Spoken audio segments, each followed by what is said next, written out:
Hey, crew, let's discuss the difference between joy and despair. We're learning to live a spirit-led life, which means we need to be able to clearly identify when we're operating in the spirit, which is joy. The fruit of the spirit is joy, versus operating in the flesh. The fruit of the flesh is despair. Joy and despair are two opposite emotional and spiritual states. While joy is rooted in promises and presence, despair arises from a lack of hope and joy. Despair is the root of all depression.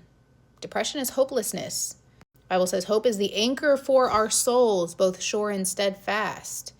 The definition of the word faith is a steadfastness of mind.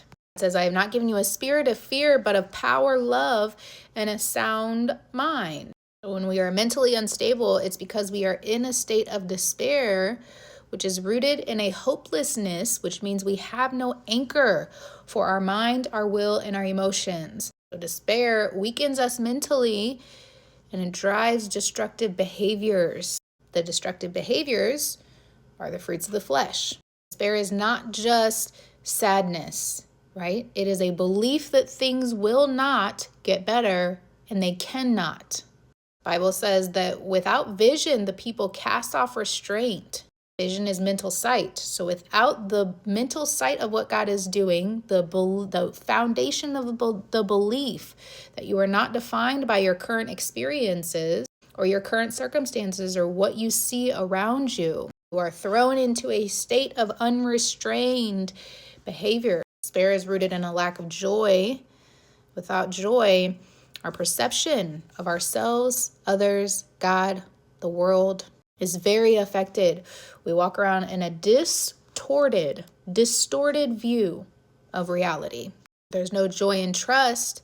We focus solely on our circumstances. We don't care about God's promises. Either we can't see them, we don't care about God at all, we don't believe there's a God, and we become overwhelmed by life circumstances. So how despair drives the fruits of the flesh? I'll let you read through this. Sexual immorality, impurity, hatred and discord, jealousy and envy. These are all signs that your heart has become hardened. Hardened heart creates a blindness, an inability to see spiritually. Let me specify that. See the truth spiritually, because you can have a hardened heart and see spiritually, but through a spirit of error, not a spirit of truth. What we want lives grounded in a spirit of truth. We went through in the love pillar how a lack of love produces fear. Any place where you do not have love, there's fear.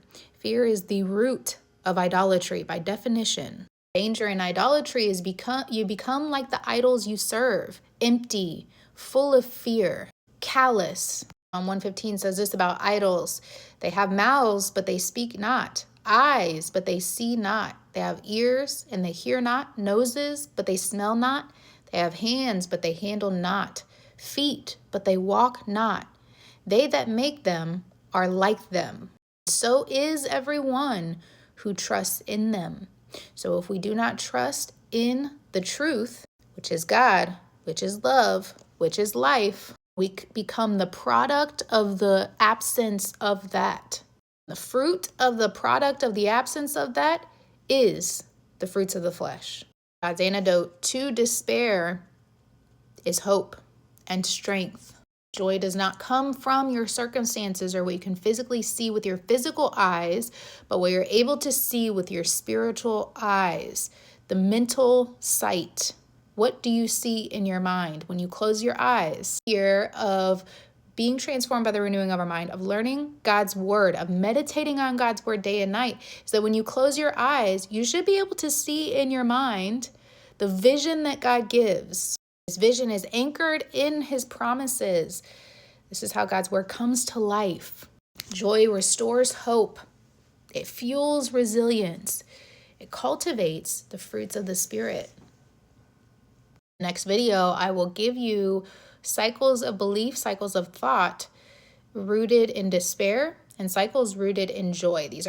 These will be examples from my own life. Remember, I live all the stuff that I'm talking about. Everything that I'm talking about is what God has showed me.